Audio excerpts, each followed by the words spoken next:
Ilmu agama akan mengawasi kita sebelum makan, sebelum minum, sebelum berteman, sebelum mencari pendapatan. Maka ilmu agama akan berbicara dengan kita. Ini boleh atau ini tidak boleh. Oleh karena itu, ulama mengatakan kita lebih butuh terhadap ilmu agama ini daripada makanan pada saat sangat lapar, air pada saat sangat dahaga, dan juga tempat tidur pada saat kita sangat capek. Ghazwa TV, media dakwah masa kini. Yuk jadi bagian dari dakwah kami. Dukung operasional dakwah dan sosial kami, raih pahala amal jariah yang terus mengalir sampai hari kiamat. Innal hamdalillah nahmaduhu wa nasta'inuhu wa nastaghfiruh wa na'udzu billahi min shururi anfusina wa min sayyiati a'malina. May yahdihillahu fala mudilla lahu wa may yudlilhu fala hadiya lahu. Asyhadu an la ilaha illallah wahdahu la syarika lah wa asyhadu anna Muhammadan abduhu wa rasuluhu alladzi la nabiyya ba'dah. Ya ayyuhalladzina amanu taqullaha haqqa tuqatih wa la tamutunna illa wa antum muslimun. Ya ayyuhan nasu u'budu rabbakumul ladzi khalaqakum min nafsin wahidah wa khalaqa minha zawjaha wa batha minhuma rijalan katsiran wa nisaa.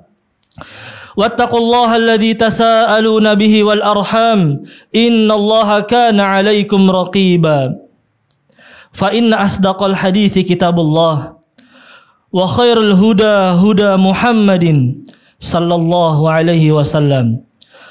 Wa syarrul umuri muhdatsatuha wa kullu muhdatsatin fid din bid'ah wa kullu bid'atin dhalalah wa kullu dhalalatin fin nar. Amma ba'd. Ma'asyiral muslimin, usikum wa iyaya bitaqwallah faqad fazal muttaqun. Al-Imam Al-Bukhari rahimahullahu taala meriwayatkan dalam hadisnya dari seorang sahabat yang mulia, Abu Hurairah radhiyallahu anhu berkata, Rasulullah sallallahu alaihi wasallam bersabda dalam hadis qudsinya, Allah azza wa jalla berfirman, Man 'ada li waliyan faqad adantuhu bil harb. Barang siapa yang memusuhi waliku, sungguh aku mengumumkan perang kepadanya. Wa ma taqarraba ilayya 'abdi bi syai'in ahabba ilayya mimma aftaradtu 'alaihi. Dan tidaklah seorang hambaku yaitu mendekatkan kepadaku dengan sesuatu yang aku lebih cintai dari kewajiban yang aku wajibkan kepadanya. Wa ma yazalu 'abdi yataqarrabu ilayya bin nawafil hatta uhibbah. Dan senantiasa hambaku dia mendekatkan kepadaku dengan yang sunnah-sunnah hingga aku mencintainya. Fa idza ahbabtuhu, apabila aku sudah mencintainya, kuntu sam'ahu alladhi yasma'u bihi, aku akan menjadikan pendengarannya yang ia dengarkan. Wa basarahu alladhi yubsiru bihi, dan aku akan menjadikan penglihatannya yang ia lihat dengannya. Wa yadahu allati yabtishu biha, dan aku akan menjadi tangannya yang ia memukul dengannya. Wa rijlahu allati yamshi biha, dan aku akan menjadi kakinya yang ia berjalan dengannya. Wa in sa'alani la'utiyannah, apabila hambaku dia meminta kepadaku, aku akan berikan. Wala in ista'adzani la'u'idannah, jika dia meminta perlindungan kepadaku, maka aku akan memberikan perlindungan kepadanya. Ikhwatal iman yang dirahmati Allah Subhanahu wa taala, hadis yang sahih ini menjelaskan tentang hakikat seorang wali Allah Subhanahu wa taala, yang barang siapa ia memusuhi wali tersebut, maka sungguh dia akan diajak berperang oleh Allah Subhanahu wa taala dan dia akan diperangi oleh Allah Subhanahu wa taala. Lantas ikhwatal iman, siapakah hakikat wali Allah tersebut? Dalam hadis qudsi ini Allah Subhanahu wa taala menjelaskan bahwasannya seorang wali Allah adalah yang mendekatkan dirinya kepada Allah Azza wa Jalla dengan perkara-perkara yang diwajibkan kepadanya. Setelah dia mengerjakan yang wajib-wajib, kemudian dia akan melakukan perbuatan yang sunnahnya. Dia akan mendekatkan diri kepada Allah Subhanahu wa taala dengan sunnah-sunnahnya. Lalu apa buahnya ketika dia sudah mendekatkan diri kepada Allah Subhanahu wa taala dengan yang wajib dan sunnahnya? Buahnya adalah jika dia menjadi seorang wali, maka Allah akan mencintainya sebagaimana Allah sebutkan dalam hadis qudsinya, hatta uhibbah, hingga aku mencintainya, sampai aku mencintainya. Dan jika Allah sudah mencintainya, maka Allah akan menjadi pendengarannya, penglihatannya, tangannya, dan kakinya. Bahkan disebutkan dalam suatu riwayat oleh Imam At-Tabrani bahwasannya Allah Subhanahu wa taala mengatakan walisanahu alladzi yantiqu bihi, maka aku akan menjadi lisannya yang dia berbicara, wa qalbahu alladzi yaqilu bihi, dan aku akan menjadi hatinya yang dia berpikir dengannya. Maka ikhwatal iman, ini adalah buah dari seseorang berjuang agar menjadi walinya Allah Subhanahu wa taala. Maka dia akan senantiasa diberikan taufik oleh Allah Subhanahu wa taala. Allah akan menjaga pandangannya. Dia tidak akan melihat sembarangan. Jika dia ingin melihat keburukan, maka Allah akan memalingkannya. Jika ada hal-hal yang buruk yang mungkin terlihat, maka dia akan menghindarinya. Dan Allah juga akan menjaga pendengarannya. Jika dia gelisah dengan mendengarkan pendengaran-pendengaran yang buruk, maka Allah Subhanahu wa taala akan menjaganya. Allah Subhanahu wa taala akan membimbingnya. Maka ikhwatal iman, jika seandainya Allah sudah memilih dia, Allah Subhanahu wa taala akan menjauhkan dia dari perkara-perkara yang diharamkan oleh Allah Subhanahu wa taala.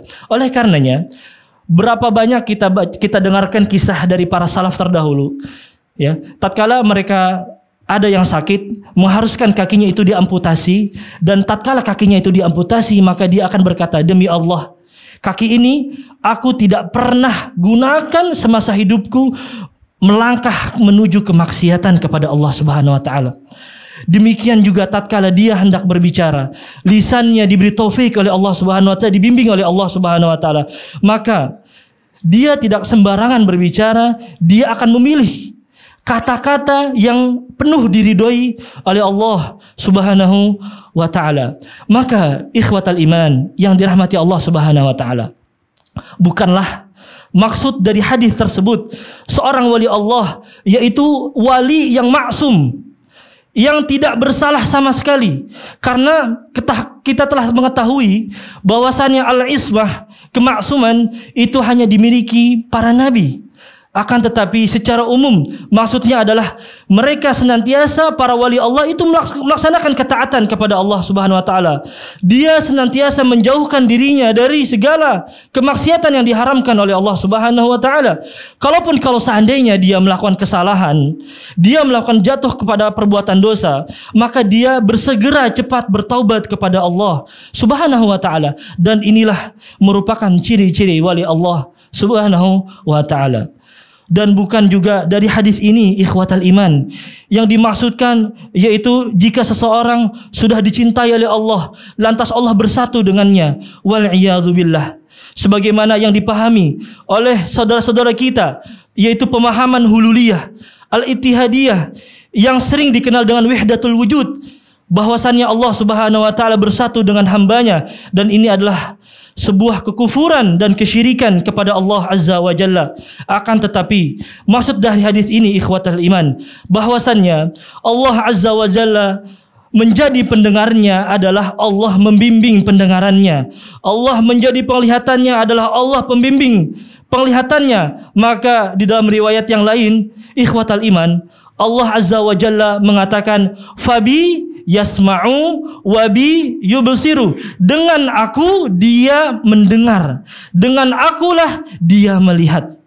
Artinya ikhwatal iman, bahwasannya adalah bimbingan Allah Azza wa Jalla. Dalam hadis ini menetapkan adanya Allah, adanya hamba. Ada yang dia meminta dan ada juga yang mengabulkan. Ada yang dia meminta perlindungan dan ada juga yang memberikan perlindungan. Dan ada yang dia beribadah dan ada juga yang diibadahi, yaitu Allah Subhanahu wa taala. Bukan dia mengatakan bahwasannya al-abdur rabbun wa rabbu abdun. Hamba adalah Tuhan dan Tuhan adalah hamba, sebagaimana yang diucapkan oleh Ibnu Arabi yang tersesat dalam pembahasan ini. Ma'asyara mu'minin rahimakumullah, sesungguhnya buah dari seseorang dicintai oleh Allah Azza wa Jalla akan Allah Subhanahu wa taala menjaganya. Maka benarlah perkataan para ulama terdahulu mengatakan bahwasannya falaisya sya'nu fi an tuhibballah. Perkaranya itu bukan pada engkau mencintai Allah, walakinna sya'na fi an yuhibbakallah, an yuhibbakallahu. Yaitu akan tetapi yang terpenting engkau dicintai oleh Allah Subhanahu wa taala. Kalau kau sudah dicintai oleh Allah, maka engkau akan menjadi walinya Allah. Maka pandanganmu, pendengaranmu, langkah kakimu, gerakan tanganmu akan dijaga. Begitu juga lisanmu dan berfikirmu akan dibimbing oleh Allah Azza wa Jalla. Bahkan ikhwatal iman, bukan hanya itu saja, lebih daripada itu, buah dari kecintaan Allah kepada hamba tersebut, Allah mengatakan, wa in sa'alani la'utiyanna. Jika dia meminta, aku akan kasih. Terlalu banyak ikhwatal iman kisah-kisah menjelaskan tentang para terdahulu, para sahabat kewalian Allah Subhanahu wa taala. Sebagaimana yang disebutkan, dikisahkan sendiri oleh Imam Al-Bukhari dalam kitabnya, dalam meriwayatkan hadisnya yang sahih. Suatu ketika ada seorang sahabat, yaitu disebutkan dalam Imam Al-Bukhari, An-Rabi' wa hiya ibnatun Nadhr kasarat taniyatu rajariyah. Ada seorang sahabiyah yang bernama Rabi'ah binti Nadhr. Dia pernah mematahkan gigi seorang wanita yang lainnya.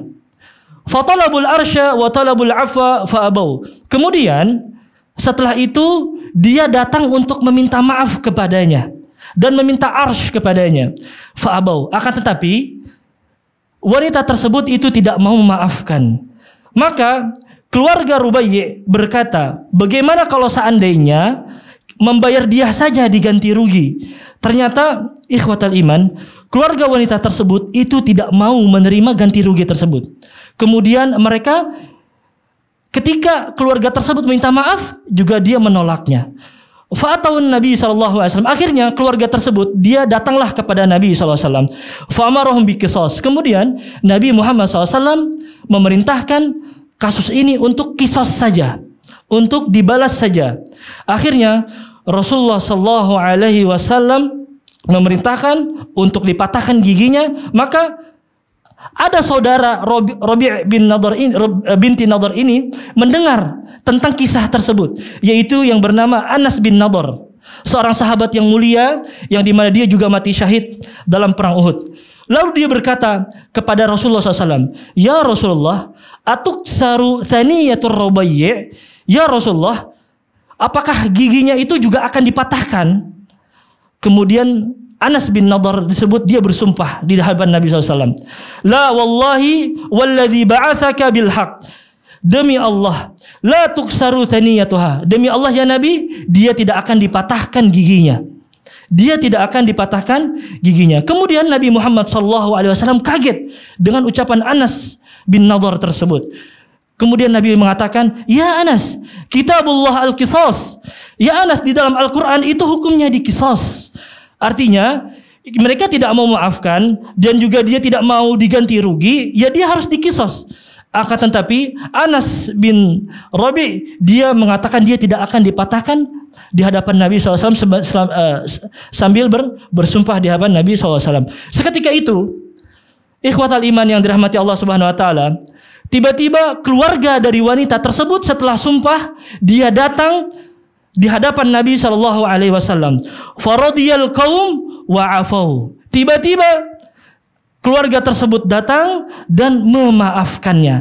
Maka muncullah statement Nabi setelah kejadian tersebut. Nabi mengatakan, inna min ibadallah, bahwasannya ada di kalangan hamba-hamba Allah, man law aqsama 'ala Allah, kalau seandainya dia bersumpah atas nama Allah, la abarrahu, dia akan dikabulkan oleh Allah Subhanahu wa taala. Dan itu adalah sebagian contoh kecil ketika dia berdoa kepada Allah Subhanahu wa taala dan dikabulkan oleh Allah Subhanahu wa taala. Begitu juga jika seandainya dia wala in ista'adani la u'idanna. Jika seandainya dia meminta perlindungan kepada Allah, dia akan diberikan perlindungan. Sebagaimana terjadi kisah kepada Hasan Al-Basri, yaitu dia adalah seorang imam dari ulama tabi'in yang besar. Tatkala dia dikejar oleh Hajjaj ibn Yusuf Al-Thaqafi untuk ditangkap, maka pasukan tersebut itu mengejar Hasan Al-Basri. Maka Hasan Al-Basri itu dia bersembunyi di salah satu perkampungan rumah warga. Kemudian dia berdoa kepada Allah untuk diminta perlindungan dari kejaran tersebut. Maka pasukan tersebut datang ke kampung tersebut dan memasuki rumah-rumahnya dan memeriksa setiap rumah. Namun mereka tidak menemukan Hasan Al-Basri. Kemudian dia lapor kepada Hajjaj ibn Yusuf. Saya berkata bahwasannya kami tidak menemukan Hasan Al-Basri. Hajjaj ibn Yusuf mengatakan ada, akan tetapi Allah Subhanahu wa taala menutup mata-mata kalian. Aqulu qauli hadza wa astaghfirullah li wa lakum lisairil muslimina min kulli dhanbin wa khati'ah fastaghfiruhu innahu huwal ghafurur rahim. Alhamdulillah. Alhamdulillahilladzi arsala rasulahu bil huda wa dinil haqq liyudhhirahu 'ala dini kullihi wa kafa billahi syahida. Asyhadu an la ilaha illallah wahdahu la syarika lah wa asyhadu anna Muhammadan abduhu wa rasuluhu alladzi la nabiyya ba'dah. Maka ikhwatal iman yang dirahmati Allah Subhanahu wa taala, hadis qudsi yang tadi kami bacakan menjelaskan bahwasannya jalan untuk menjadi wali-walinya Allah itu terbuka buat kita semuanya, yaitu dengan cara menjaga kewajiban-kewajiban yang diperintahkan oleh Allah Subhanahu wa taala, kemudian dia melaksanakan yang sunnah-sunnahnya dan dia meninggalkan segala yang diharamkan oleh Allah Subhanahu wa taala dan dia menjalankan sunnahnya, menjauhi segala perbuatan bid'ah yang terlarang oleh Allah dan Rasulnya. Maka ikhwatal iman yang dirahmati Allah Subhanahu wa taala, tidak dibenarkan bahwasannya sebagaimana dikatakan oleh sebagian orang di luar sana, untuk menjadi wali-wali Allah itu harus menempuh dengan jalan-jalan tertentu, cara-cara tertentu, ritual-ritual tertentu, belajar dari guru-guru tertentu. Ini semua adalah dusta yang belaka. Untuk menjadi wali-wali Allah merupakan hal yang mudah, yaitu dengan menjalankan perintah-perintah Allah dan menjauhi segala yang dilarangnya. Kemudian dia beranjak berikutnya melakukan amalan sunnah dan menjauhi segala perbuatan-perbuatan bid'ah. Oleh karenanya, ikhwatal iman yang dirahmati Allah Subhanahu wa taala, maka sungguh aneh di zaman sekarang ada sebagian orang yang terjerumus kemaksiatan kemudian dia dianggap wali. Orang yang melakukan kemungkaran kemudian dia dianggap wali. Bahkan orang gila pun dianggap menjadi wali, bahkan disebut wali majdub. Yang gila ini adalah walinya atau yang pengikutnya. Maka ikhwatal iman yang dirahmati Allah Subhanahu wa taala, perhatikanlah bahwasannya menjadi wali-wali Allah Subhanahu wa taala sungguhlah mudah dengan melaksanakan kewajiban-kewajibannya, menjauhi segala larangan-larangannya, kemudian dia beranjak berikutnya melaksanakan sunnah-sunnahnya dan menjauhi segala yang perkara-perkara bid'ah yang dilarang. Innallaha wa malaikatahu yusalluna 'alan nabi ya ayyuhalladzina amanu sallu 'alaihi wa sallimu taslima. Allahumma salli 'ala Muhammad wa 'ala ali Muhammad وعلى آل محمد وبارك على محمد كما صليت على إبراهيم وعلى آل إبراهيم في العالمين إنك حميد مجيد. اللهم اغفر للمسلمين والمسلمات والمؤمنين والمؤمنات الأحياء منهم والأموات إنه سميع قريب مجيب الدعوات ويا قاضي الحاجات. اللهم آتي نفوسنا تقواها وزكها أنت خير من زكاها أنت وليها ومولاها. ربنا آتنا في الدنيا حسنة وفي الآخرة حسنة وقنا عذاب النار. أقم الصلاة.